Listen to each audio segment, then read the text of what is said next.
2021ರ IPL ನಂತರ ಯಾರನ್ನು ತಂಡದಿಂದ ಬಿಟ್ಟಿದ್ದರೋ ಅವರಿಂದಲೇ 2 ಟ್ರೋಫಿ ಬರುತ್ತದೆ ಅಂತ ಯಾರೂ ಕೂಡ ಊಹಿಸಿರಲಿಲ್ಲ.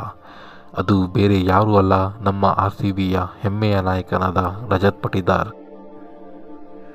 2021ರ IPLನಲ್ಲಿ RCB ಅವರನ್ನು ಕೇವಲ 20 ಲಕ್ಷಕ್ಕೆ ಖರೀದಿ ಮಾಡಿತ್ತು.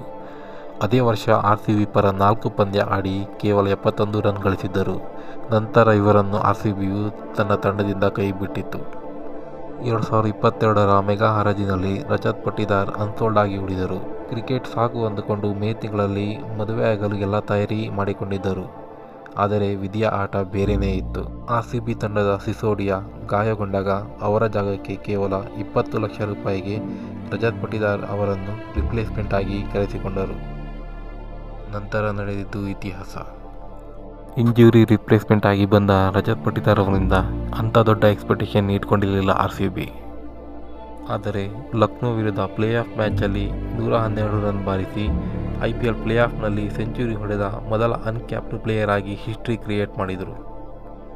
ಫಾಫ್ ಡು ಪ್ಲೆಸಿಸ್ ನಂತರ RCB ತಂಡಕ್ಕೆ ಒಬ್ಬ ಜವಾಬ್ದಾರಿತ ನಾಯಕನ ಹುಡುಕಾಟದಲ್ಲಿದ್ದಾಗ RCB ಮ್ಯಾನೇಜ್ಮೆಂಟ್ ಕಣ್ಣಿಗೆ ಬಿದ್ದಿದ್ದು ರಜತ್ ಪಟಿದಾರ್.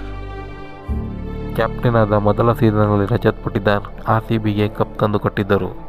ಅದು ಬರೀ ಕೇವಲ ಕಪ್ ಆಗಿರಲಿಲ್ಲ, RCB ಅಭಿಮಾನಿಗಳ 18 ವರ್ಷದ ಕನಸಾಗಿತ್ತು. ಒಂದು ಟ್ರೋಫಿಯನ್ನು ಗೆಲ್ಲಲು ಯೋಗ್ಯತೆ ಇಲ್ಲ ಎಂದು ಆಡಿಕೊಳ್ಳುತ್ತಿದ್ದ RCB ಹೇಟರ್ಸ್ಗಳ ಬಾಯಿ ಮುಚ್ಚಿಸಿ RCBಗಾಗಿ 2 ಟ್ರೋಫಿ ಗೆದ್ದುಕೊಟ್ಟ ನಾಯಕನಾಗಿದ್ದಾರೆ. ಇದಾಗಿತ್ತು ರಜತ್ ಪಟಿದಾರ್ ಅವರ ಬಗ್ಗೆ ಇಂಟ್ರೆಸ್ಟಿಂಗ್ ಮಾಹಿತಿ. ವಿಡಿಯೋ ಇಷ್ಟವಾದಲ್ಲಿ ಲೈಕ್ ಮಾಡಿ, ಶೇರ್ ಮಾಡಿ, ಕಮೆಂಟ್ ಮಾಡಿ. ಧನ್ಯವಾದಗಳು.